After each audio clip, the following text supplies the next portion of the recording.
Hi, everyone. I'm Chris Williams, and thank you, Humana. We always love when you get to be our hostess for our Michael's Community Classroom classes.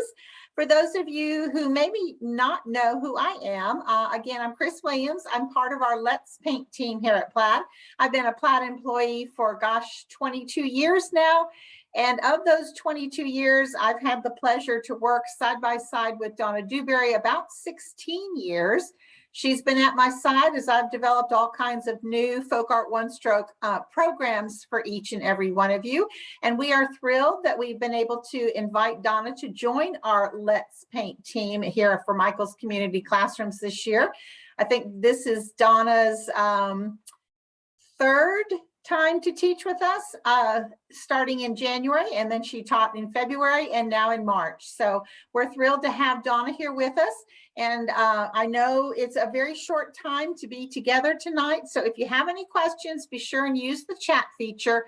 And I'll try and either answer your questions or I can relay any comments or questions on to Donna if I can't answer them. So without any further ado, I want to switch it over and allow Donna to begin teaching her class.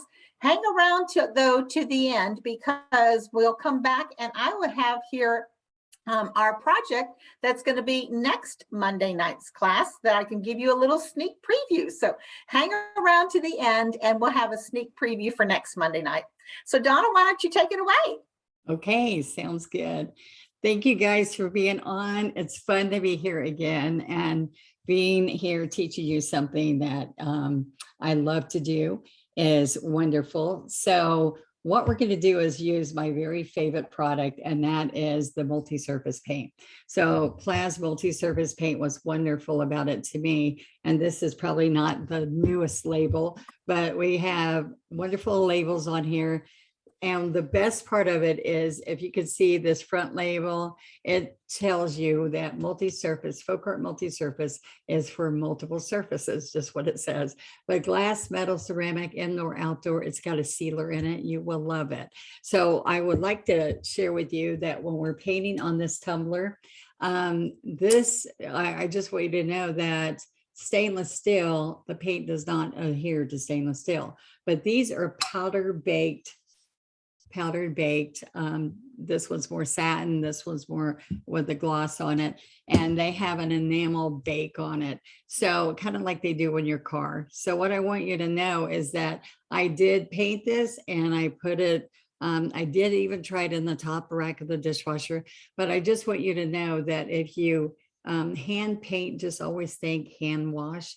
And I want you to know one thing is I did come down on the base because I wanted to make sure this base part is what slides into your cup holders if you're using it in your car. So what I wanted you to know that I have mostly painted at the top before because I didn't want it to get scratched.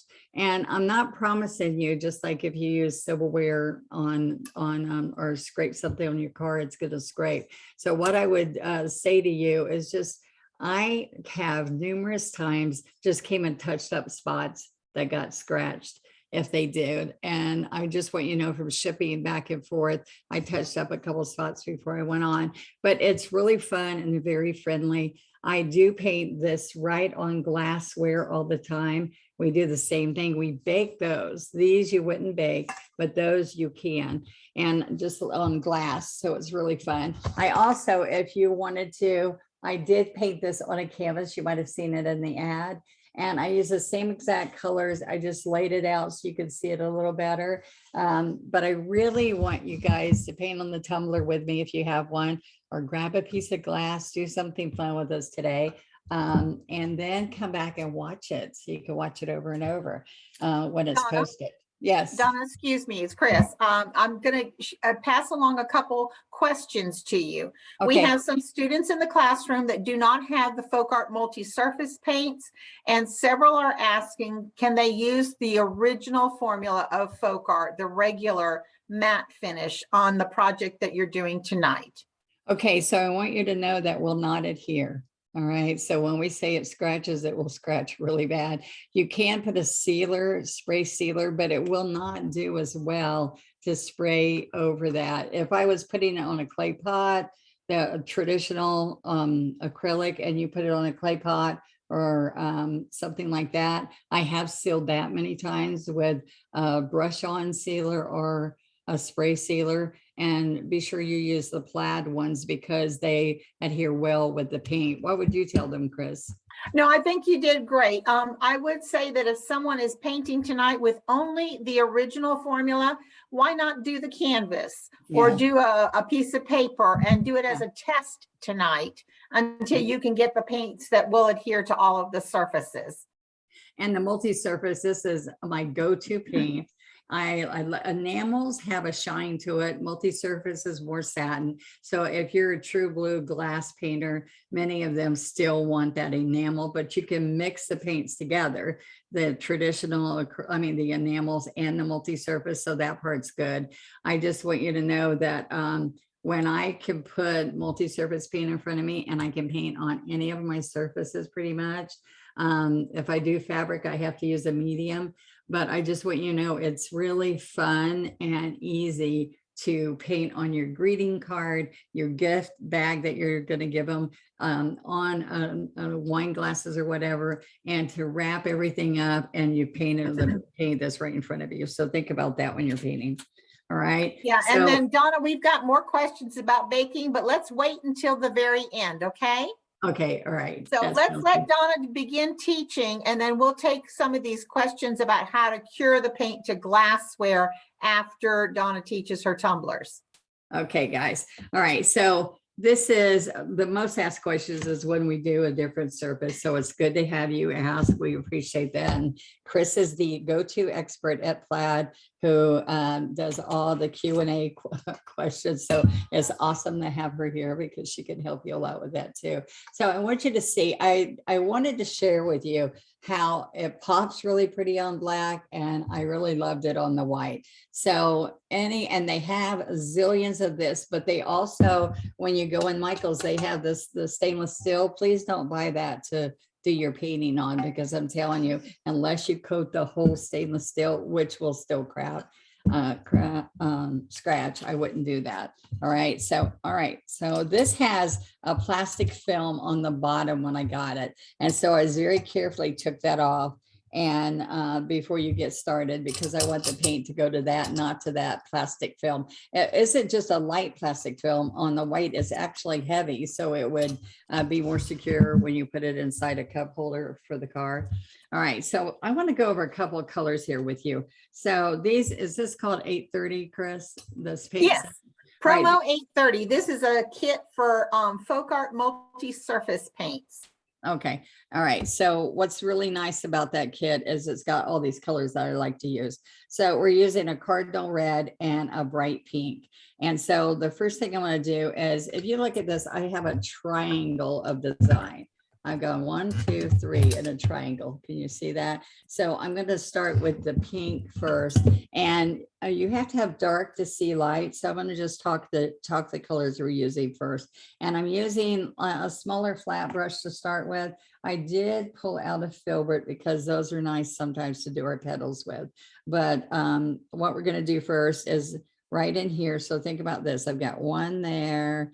Then we're going to have a blue up there, some purple here, and purple and blue up here. So I just want you to see I spotted it out. And then I'm going to add some pink, the bright pink, to the Cardinal red. And I just want to get the shape and see how thick I'm kind of doing this. All right. I'm going to come a little bit closer so that you see this pretty good. Now, what I'm going to do at this point, I want to show you that you could use the flat brush. I'm going to mix these colors together because I really don't want it to look red, but I want this brighter pink.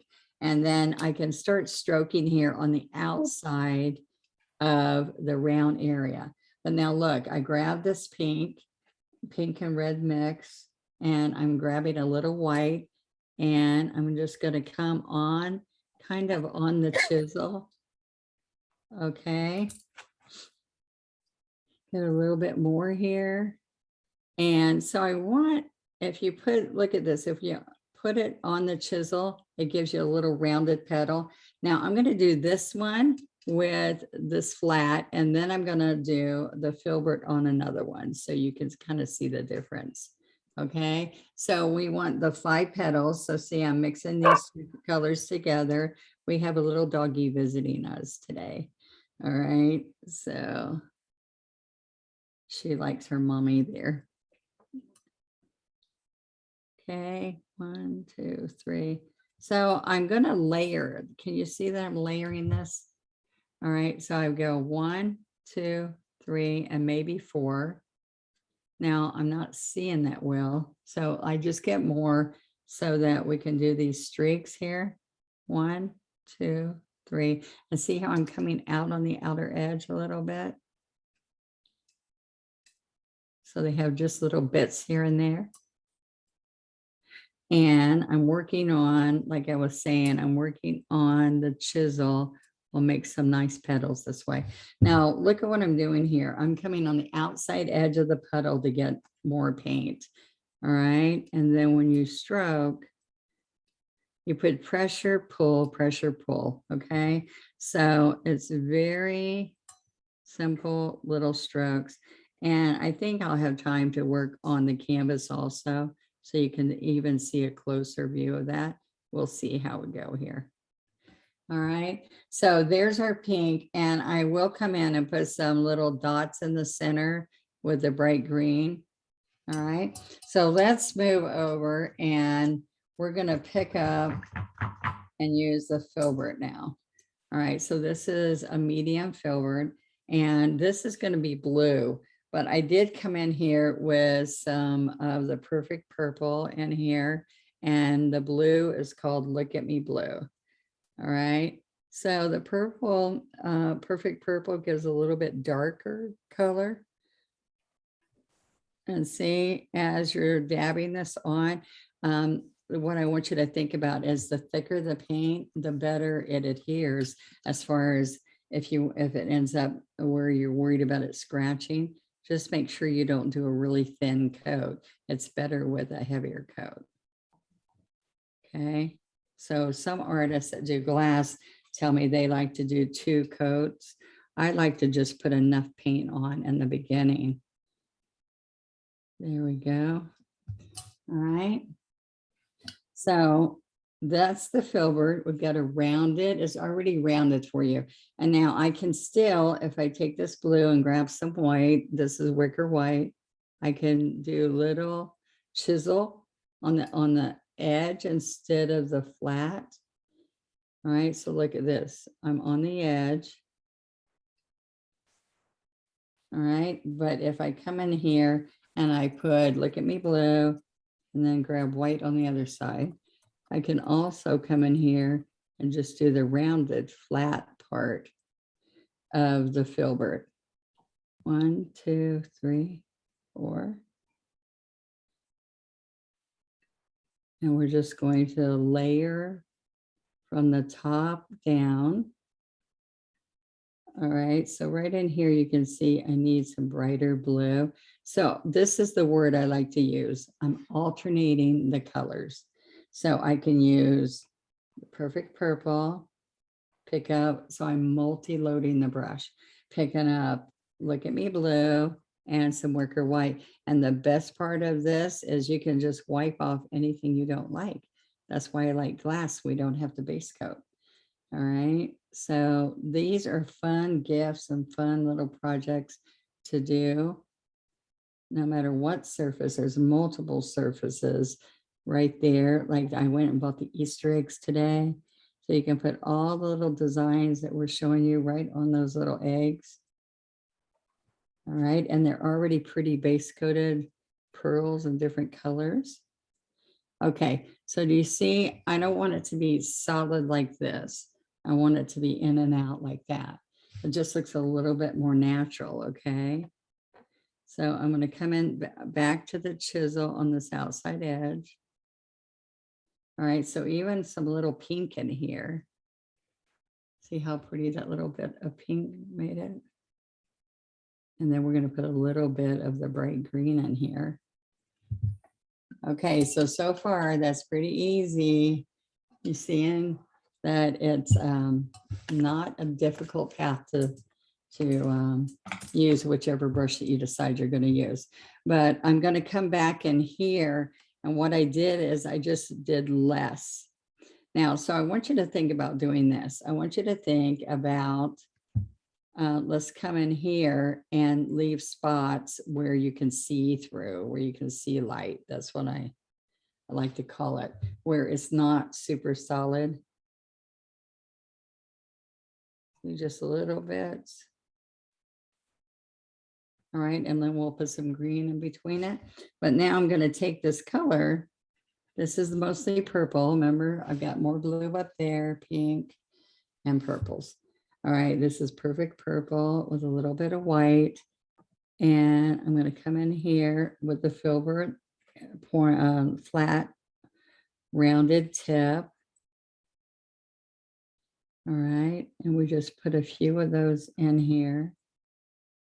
I just did something I shouldn't do. I want you to come right here at the edge and lay it flat. Don't dip into heavy paint.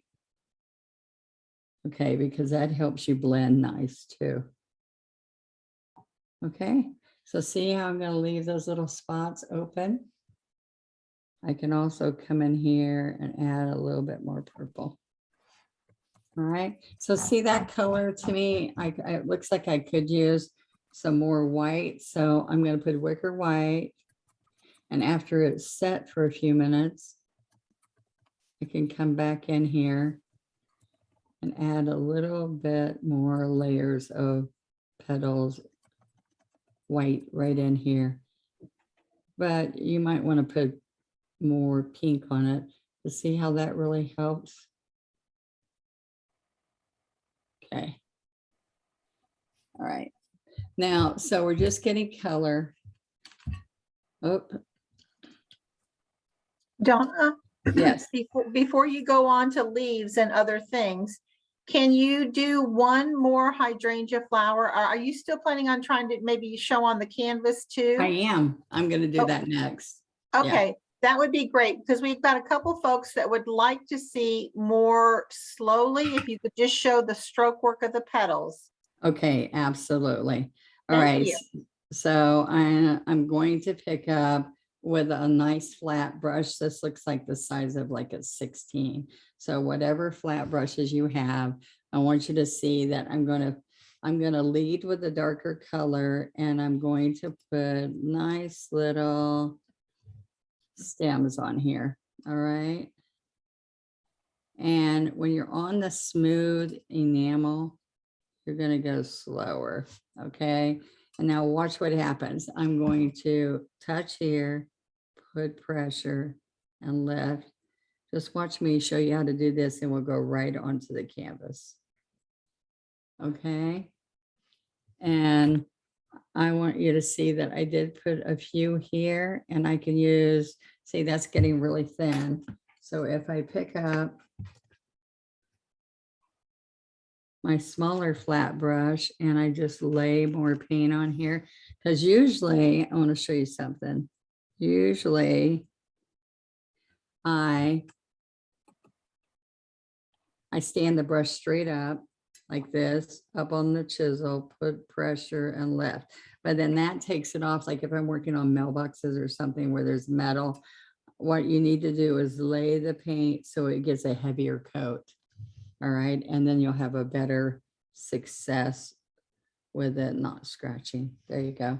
All right. So and Donna, it might be helpful to tell everyone what colors of the two greens are on your palette. You think?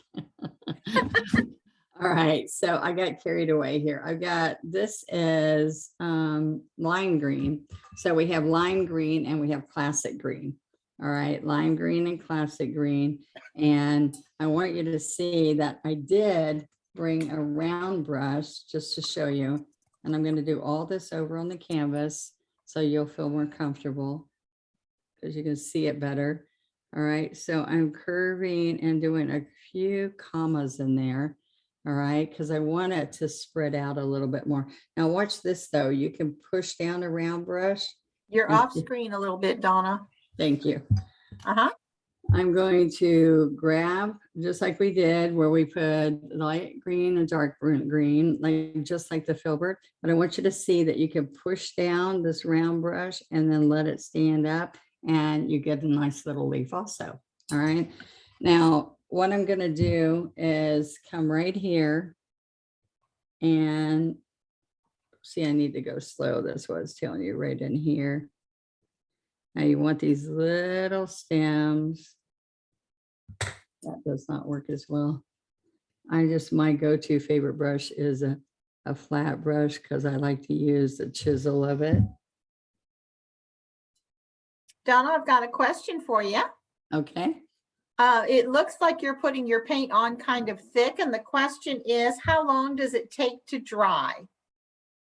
You know what? It totally depends on how thick you do put it on, but I know in about, I don't know, what do you think, Chris? About 30 minutes, you could come back and try it, or you can use a blow dryer and heat up this metal and it dries a lot faster. Oh, yes. Yes, it would. Do you find about 30 minutes, Chris? Yeah, most definitely. It would definitely be dry to the touch within an hour, I would say for sure. Yeah. But yeah, I think it will dry before, it will skim over and dry before then. Okay, guys, so I want you to see that if I have the stem come straight down. All right, now what we're going to do is we're going to make these little curves like an umbrella kind of where, oops, flat, flat. All right. And then I put a couple little leaves here and there, or commas. All right, a few little leaves coming out. So I just want you to just have a good time with it. And you know what we've done? If we're totally want to try something else or we're not happy, guess what you can do? You can go right to the sink with a soft kitchen scrub brush, and you can take it right off and try something new. Okay, so what I want to do now is see, right now it's got the greens touching it. But if I take my little small liner and I pick up the lime green, and all I did was touch a few spots with the thicker green, and it just pops, makes it look a little bit better there. Okay, and you're going to do that to each one of them. You just pick a few spots. And the key is, don't try to do every single flower. You're just going to get that illusion of, we've got green in the center, and we're going to pick a few spots. And sometimes I like to come out here and just add a few more in here. Okay, just here and there. All right, so there we go. And you can see that only took about 20 minutes, but I know I went quicker, but I want to show you that if I'm on my canvas, the great thing about this is we're just using the canvas. It's already got a coat of gesso on it, gesso, and it will be able to paint on it. And you can put white, if you put the white acrylic paint, the multi-surface, it makes it really smooth. If you don't like something, it wipes off really easily. And this doesn't quite, but it's fun just to grab it, paint it, and it's done. But I also like to put a sealer on it so the white doesn't grab dust and stuff if you have it hanging somewhere. All right, so we're going to do the triangle again, and I'm going to go really slow so you can see these strokes. All right, so let's come over here, and I'm going to pick up with my 3/4. It's not a 3/4, it's 16. Looks like a bigger 16 flat brush. Okay. Now see, I'm doing a round area, and this is about 4 fingers.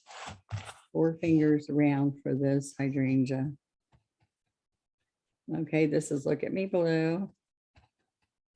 All right, and now what I did in here is I did work in some Perfect Purple just because I wanted some darker, so it wasn't all light. Okay, so now let's go to the Filbert. All right, remember we have the smaller flat. It's a little bit smaller than maybe a 12. Okay, and so I'm gonna pick up the filbert. And this filbert kind of goes together. There we go. All right, so now what I want you to do, I'm gonna pull this over here so you can kind of see what's happening. All right, I'm going to pick up the blue, look at me, blue. And then I haven't used the medium, but you could use the medium on here. I just want to tell you, I wouldn't use the floating medium on the metal because it's smooth and slick. All right, so I'm just gonna grab white, Wicker white. All right, and then the first thing I'm going to do is I'm going to push down and lift, push down, push down. Now I'm going to dry this off because it feels like there's water in this brush. We want to wet it first, and then we're going to wipe it off with your paper towel. There we go. See how much better? All right, so I can now go back to the blue and then pick up white. And then I'm going to go at least 3 times, maybe 4 to 5 petals. So this is our flower. Push, push, push and release. When you're releasing, you're trying to turn it till you get a point. Push, turn, push, turn. All right. So if you get more of the blue and then touch the white again on the edge, then I'm going to go up on the chisel. So you can go just like this on the chisel and get a smaller petal. Okay. A little smaller petal and not flat. See, that one's flat, that one's up on the chisel. All right. So I'm going to grab some of the perfect purple. And I'm going to come in here. I still want some white in there. Let's put some of this purple out here. And some in here.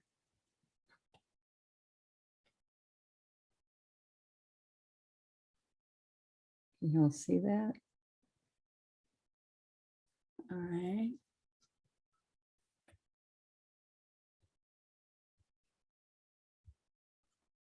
Donna, Yes. we do have a question. We possibly have a beginner here in our class tonight. Okay. And the question is, can you please explain what the chisel is? Absolutely. Thank you. Okay. So this on all brushes, there's an edge right here, the tip of the bristles. See the tip of the bristles? So this is the chisel edge. And I have to tell you, years ago when I was saying the chisel and never explained it, when I started, I didn't know what that was. So when I had some audience, some of my students go, "Oh, that's what a chisel is," I felt so bad because we need to do a better job of saying what parts of the brush so you understand. So the chisel is not usually the best part of the filbert. The best part is when you're laying it flat and you're getting the rounded petal or the rounded leaf. But what I want you to see is that we're getting streaks of color. I don't want it too fuzzy, but I was hoping that if you push down and lift, I can even grab a little bit of pink here. So you're alternating colors that you pick up. I'm using mostly, look at me, blue. See this? Now look, chisel, chisel, chisel to get smaller. Smaller. See, those are chisel. Some of those really small ones are, and some of the big are. Donna, Yes. can you please, as an example for everyone, when you're at a breaking point there, put your canvas down and pick up a flat brush and pick up your filbert and hold Okay. them side by side so that they Absolutely. can see what the difference is between a filbert and a flat. There we go. All right. So, The filbert is the flat brush that just has rounded corners.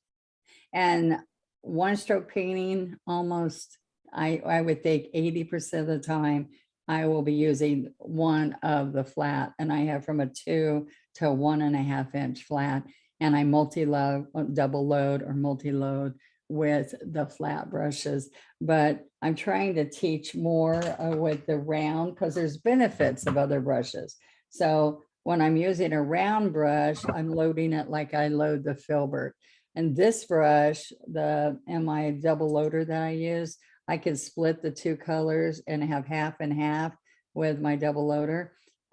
Or like I'm showing you here, I want you to see that I can come right in between two colors. You're off camera, Donna. Oh, excuse me, I forgot I'm close. All right, and then I can dip white and then come back and put 3 colors, so multi-load. All right, so then when I'm stroking or doing my strokes, look at the shades I get. I'm getting multiple shades with one brush with all the color. So it looks like you did pretty shading and highlighting. Did I just mess? And the Filbert that you used, Donna, it was probably like a medium-sized Filbert. It is a medium, so I Okay. can't really see this. Oh, wait a minute. It says, oh, I don't know. I can't see it. It acts like it's a 1/4, I think it says, but I can't really tell. All right. So, no, that wasn't the Filbert. What is this? Maybe this is a small Filbert, but it's not. It looks like a small flat to me. This Filbert is also, I do not know. You know what? I think it's a 6, guys. I got that big set with all the colors, I mean, with all the different brushes in it. But usually when you get Filberts, you can get sets of 3 different ones, different sizes. Same thing with angle brushes. And I was using angle brushes the other day on Michael's here. All right. So then I can just also just pick up one color. Okay. Now, I got a little tight. Look what happens when you're loose. Let me bring it up a little bit. See the little bits, and there's light in here and little bits here, and have it not so solid. All right, my pink was pretty solid, but if you get carried away, which I do quite often, you can ask Chris that. Then I can come right out and just add a few more little dabs, and it just, you see how that makes it just a little bit lighter? Okay, now remember we put the little lime green dots in here. So now I'm going to use these 2 colors, and I really didn't want Cardinal red in here, but I really needed like a darker magenta. So I just put the bright pink and blend and make a nice color that's in between. Okay, so then what I did, this is my depth underneath, and then we're going to make some single little petals again. All right, and I had paper right here. I wanted to, I think I have it right here. I had it right by me. That's the problem. I want to do the stroke with you without the color in the background. Oops, sorry. Okay, so if we're here, let's look at these 2 colors. We're picking up the red and the bright pink, Cardinal red and bright pink. All right, so if you push, we don't want it this big, so we'd use a smaller brush, right? All right, so if I pick up and just use the chisel, you can do 3 little petals like that. All right, so then if I pick up white, so I can do the red and pick up some white, I can also come in here and be on a slight angle. And then watch what's going to happen here. Then I layer the next one, and I can pick up more and more white and layer another one with 3, and then maybe do 4 again. Okay, so we're just overlaying them And every once in a while, you could finish a full one to see how that's better than doing the dark red color. And see, that's mud, so we don't want that. All right, but see how much better that's looking. So we're just gonna keep coming in. That's a flat brush. See how easy that one turns out? All right, so let me get my Filbert. All right, there we go. I really want you to see this because it makes a difference. And we don't have to push hard. I'm gonna push and stand up, push and stand up. So pressure, release, pressure, release. Then I come here and grab some white and then I overlap.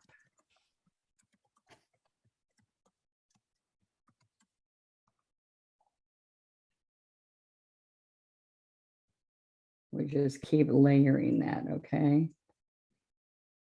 Does that help? I also want you to see, let's look at the lime green and the classic green. And on the lime green, I'm adding some white. All right. So I want you to see if you took the Filbert here and then you turned it, you can pull off a leaf, just like we just did the petals, and have a point. Can you see that? Just a little bit of a point. Here's the Filbert. Okay. And then if you use, you can make leaves pink or purple also. So I'm going to go back and forth, pick up white. Then I have 3 colors, which is multi-loading. And then I can do on the angle. I think it's way easier to get a nice point because we're sliding from corner to corner. All right. So then you're going to add your little pieces out here. You're also going to come up and think that the hydrangea has these little upside down umbrella. Just don't look at that one little line I did there. That's not good. You put a leaf there. Okay. So when they're out like this, they have little branches. Okay. Then you can go right to that and start doing your little petals all in here. Okay.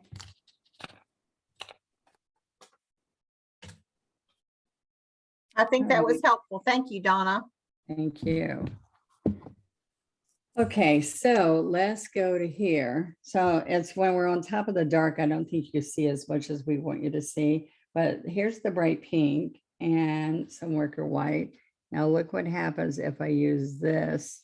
See, I'm just seeing mud, so I need to get some more white. And look, this will tell you exactly if you have a problem with it being muddy. If I lay this here, the water is going to run right out of it. Okay, you can even see it happening. All right, because we do not paint with water with one stroke painting. So we're going to pick up a little bit more of our paint, and then let's go grab the white. And then we can then see how much nicer you can see your petals. So I can restroke. The beauty of one stroke painting is if you're not happy with something, pick up more paint and restroke. So more paint, more paint. All right. So I'm going to blend that together a little bit because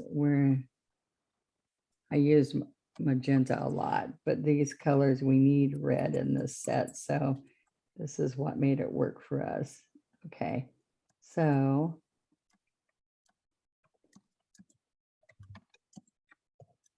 so let's look at some bright pink in here.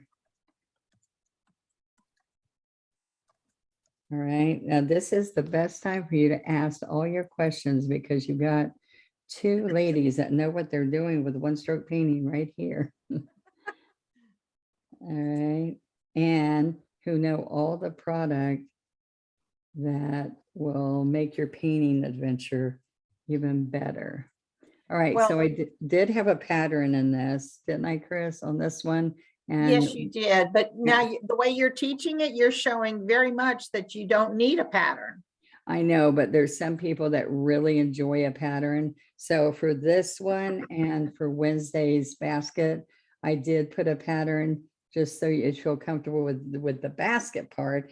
And this, I mostly wanted the shape so that you know where to lay it out. But you see, if you're free and loose with it, your painting turns out more natural looking. So you really, one of the best classes Chris did that I was at where people just were in, we were at a big major industry convention.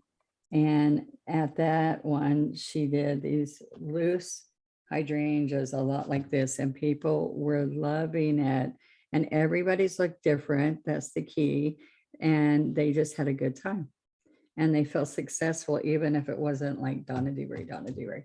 Now, can you see like how pretty just by adding a little bit of that pink? And you could come over here and add just a little bit of this lavender color in here. All right. Just any little bit like that makes a big difference. All right. Donna, Yes. would you say that a hydrangea is the easiest flower to start when you're learning the one stroke method? Or is there another flower that you would think would be an easier flower to learn? Okay, a couple of things I like to tell you. I think the easiest flower to do and nobody else does is the daisy. And because I have a little clock thing I do, but I have to tell you, I like to start people out with a rosebud because rose is the world's most favorite flower. And so a rose is. So if we can do rosebuds, I think we have a lot of success with the rosebuds with one stroke. They're easy to do. You get success with them. And then you can work towards doing that full rose after that. Okay, so can you see this? It gets a little muddy. So the key is not to have mud. And so I might have mud on the bottom underneath, but I want you to see that as we start adding some white in here, now I'm going to wipe this brush off. I'm going to grab, I'm going to stroke some of that perfect purple.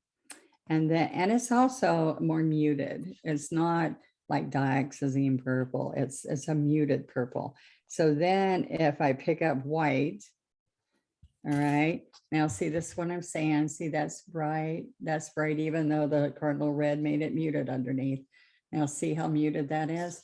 Now we can change this whole look by start adding some white in here. And I'm working with the purple again. Now, my favorite, my easiest thing to paint for a flower is using my scruffy brush and then making wisteria on vines hanging. And people are thrilled because they have something that looks like a flower really quick. And everything has a little trick to it. And you guys can go to my YouTube channel and there is one every Friday, and Plaid does the same thing on our Let's Paint. They are lunch and learns, and you can go to my practice strokes on Friday, and I show you any kind of stroke and brush that you would like to learn how to use and show you different strokes you can do really simple. So if you see one stroke here that you're like, oh, I want to see that better, then you could go right to my YouTube and look up the hydrangea, and it shows you we've done all kinds of different types of hydrangea, from slip slap, simple ones, to this where there's a little bit more stroke and structure to it. And I thought since we have time, I thought I would do one that had a little bit more, what do you call it? I'm not saying the right word. Donna, I do have a request for you. Okay. When you get a moment there, can you show a close-up of double loading your brush? Okay, I'm getting ready to do it right now. Okay, perfect. Okay, so I want you to see, I like the paint next to each other. So if we put this green, the lime green and the classic green, okay? And I wet my brush, I lay it on the paper towel and get the excess water out. So when you want a dry brush, water is gonna make it muddy. All right, and so I can go, you can do two things. If you're in my palette, you go right between the two colors like this. But if I need blue or I need pink, I could dip dip, and I could work this in together. All right. But, and I have a loader that you could just go to and go just like that in between, and it splits the paint and helps control you. And then you work it in. You can dip more of the color that you need. If you need classic green, if I need white, you go right here. All right, now I want you to see that our paint that we're using, the FolkArt paint, is made so perfect for one stroke painting because I've been with Plaid since I started here. All right, so let me show you. It's a thicker, creamy paint. Do you see that? It's got lots of fluff to it. And then the medium is not watery. It's got the fluff that's inside the paint is in the medium. So I don't want you to go to water. If I need something, I don't need it on here, but if I did, I would dip in some medium, work it in a couple of times. Do not get medium every time. And then And what is that medium, Donna? The medium is what we use instead of water. It's called FolkArt floating medium. Sorry, there's lots of mediums. That's what I was wanting you to say. There's lots of mediums. That's right. Sorry, this is floating medium. So I want you to see that we're going to come right here. I do a V and then I turn it into a Y. Then I go 1, 2, 3. Now I use my finger to steady me, and I'm just going to scrub, scrub, scrub. See a seashell or a fan, and then I stand up. And then I come right here, and this is because I loaded it well. And then I stand up, and then I pull a stem in. So look at the shading, and that's from the loading. Okay. And that's what makes one stroke painting amazing for people, is that they can blend, shade, and highlight in every stroke. All right. And so we have another request, Donna. Absolutely. Can you please show dotting the centers with the lime green? Yes. I want to get some of this green in here first. And then I'm going to pull this around, and then we will get to that. All right. So I'm going to come up here. I don't like that wasn't up into it as much, but I'll show you, we can fix it really easy. We're getting good on our time here. Let's see. So I'm going to grab this here and pull it down. Grab this here. And this one can be a little bit like this. Okay. And then that's when I put some of the comma strokes in there. All right. And I'm not happy with this, so I'm going to come up here a little bit and put some of this in here to disguise it a little bit. All right, so I keep going right here. I need medium because it's feeling, oh, this is what I want you to make it feel like. I want it to feel like it's butter. So smooth, and if it's dry and not smooth, I want you to go get more paint and work it in and get a little bit of medium if you need it, so it feels like butter, okay? So I'm just going to put a couple here and then go show you the center really quick. All right, so I'm pushing, standing up. Now I like kind of this watercolor effect. I'm sorry, I wasn't on in front of the camera. I like this to look kind of see-through and light, which you can't do it that thin on your tumblers, okay? You wouldn't want to do that. All right, so now I'm going to come in with a smaller brush. Where is that small brush? There we are. Okay, this would be my normal, would be a 1 script liner. All right, so this paint is a little thicker there. So I can, don't try to thin when you want to do curly cues or thin. Don't try to thin with floating medium. It doesn't thin out like it would. The only time I use water is when I'm using script liners, okay? And when I use my scruffy brush, you don't use water. That starts with a dry brush, okay? So now what I want you to do is see this. What we're gonna do is we're gonna just dot, all right? Now, what I've always done, and I'll show you, I want this to be little dots. and I want a lot of paint or it won't even show. But what I've always done is picked up fresh paint, not dried paint. And I've always done little dots like this, dip dots. But with some of these little strokes, it looks nicer to have a really teeny little dot. But this is okay on here. All right, see, I'm just dotting it with the handle. All right. It's raining here in Florida, so I had a frog that rain frog that was just going crazy. So we had to say a prayer that that frog would not make noise when you guys were on. So I've been blessed he didn't come on. Okay. So can y'all see that? Is that what they wanted to see? Yes, thank you. Okay, so now I want you to see that I thin this out with water, just a little bit. And then I wanted to make commas. Okay, some of those in there can really add to your piece. All right. Any more questions? We got a few minutes left. Yeah, well, when you're done there, Donna, I do want to take another minute or two. We're going to talk about the multi-surface paints on glassware because we had lots of questions in the beginning about whether this is going to scratch off of their tumblers, as well as if they did this on glassware, how do they need to cure it, that sort of thing. So I want to give us some information here at the end when you're ready. Alrighty.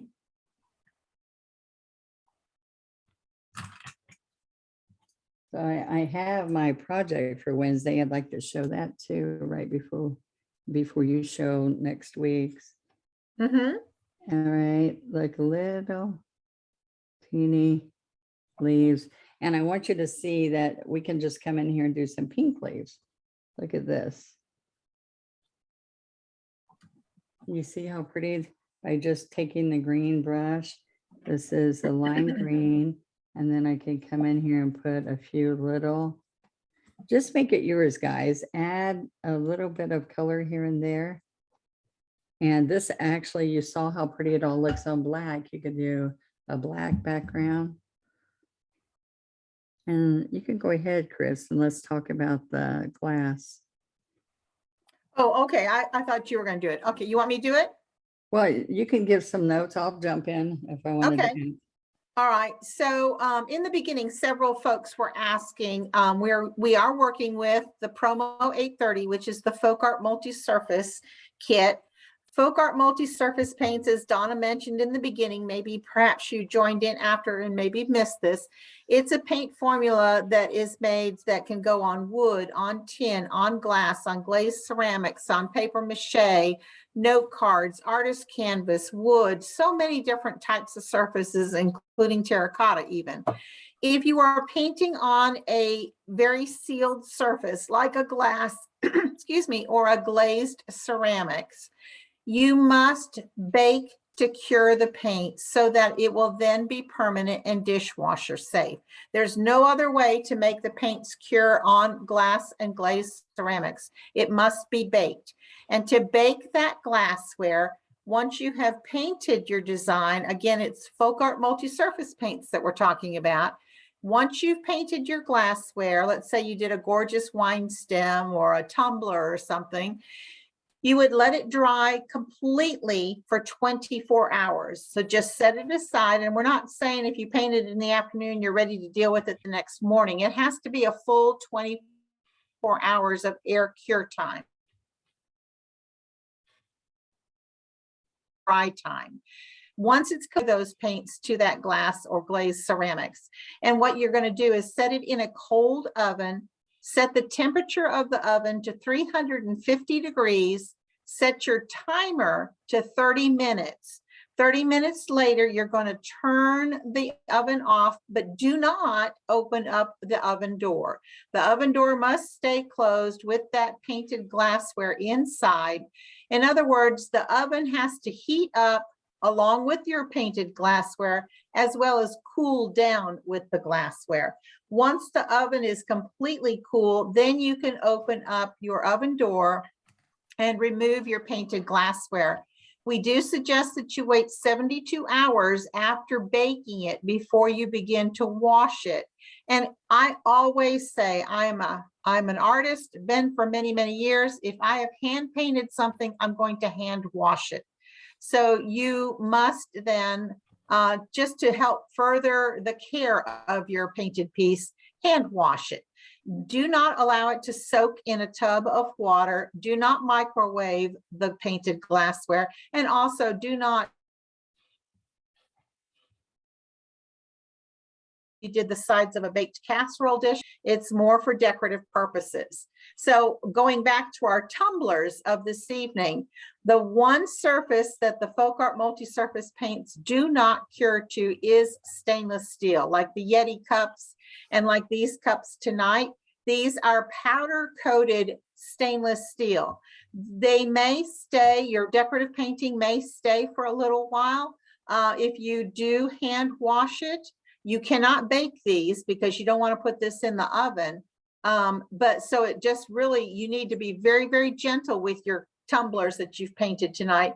They are not scratch resistant. It's more for decorative purposes and very gentle use. And you can touch it up as if anything scratches. Oh yeah, Donna's got one that I think she's repainted and touched up many, many times. Yeah, absolutely. We were all the girls in our studio after class the other day, my home studio here. We all were sitting there. Somebody started touching up their Yeti cup, and then we started touching up ours. But and we've gone a couple of years like that. So and we just create something new on it. I wanted y'all to see really quick. This is Wednesday's class, and this is a beautiful, inexpensive surface that's right there at Michael's that I love. And we're gonna do this basket down here, do some shading on it, and then put the flowers. And it's just a really nice rustic, all ready for you piece. And this is a class that if you haven't signed up for it, it is Wednesday of this next week. No, I'm sorry, this week. It's this coming Wednesday. Sorry about that, Donna. Okay. So today's the 7th, 8th, it would be the 9th. And it's at 4 o'clock in the afternoon, Eastern Standard Time. And this is a class, Michael's is now beginning to do some classes that are paid classes that you must pay for. This is not a quick 1-hour class like we are here doing tonight. This one is scheduled to be a 2-hour class, and there is a $20 fee attached to it, but there are still spaces available for it if you want to sign up. Just you'd sign up the same way you signed up for tonight's class. So that's the beauty, guys, of having a 2-hour class, is that they make it affordable and let us still do 2 hours with a minimal charge. So right, yeah. And so what do you guys think? There were some questions too about whether or not you can drink out of your tumbler, and yes, and if you do any painted glassware, one thing that I wanted to tell you all too is that we always highly recommend that you leave what we call a lip line around the top of your tumbler. Don't paint up very close. We always suggest that it's at least 5/8 of an inch down from the top. The paints are non-toxic. They're nothing, you're not going to hurt yourself if you had your lip next to it, but we do suggest that you don't go that high and leave yourself a lip line. Especially if you wear lipstick. Yeah. All right. And what I'd like to do is take one quick minute. I'm going to share with you the next Monday night's painting class for our Let's Paint Live. And this is going to be on the 14th, 1 week from today. And then Jessie Jennings is going to be our instructor, and it's called Botanical Bends. And here is the design that Jessie's got. So this also too is on Michael's website, so you can go and sign up for this. It's called Botanical Bends. Is there some metallic? Is there some metallic in that? It looked like there was some metallic. There is a little metallic, yeah, but it's not. It's a trick. You have to tune in, Donna, to find out. Okay. So we thank you all for joining us this evening. I hope you all had a lot of fun. As Jimena told us in the very beginning, this class has been recorded. All the class recordings generally show up in the Michael's channel on YouTube within 12 to 24 hours afterwards. And oftentimes Plaid will grab those classes and share them on the Plaid Crafts channel also on YouTube. So I hope you all enjoyed it. If you did get lost a little bit in the class this evening, wait for the recording and pick your paintbrushes back up and continue painting along with Donna after the recording comes out. Thank you, So guys. thank you all. We'll see you next time.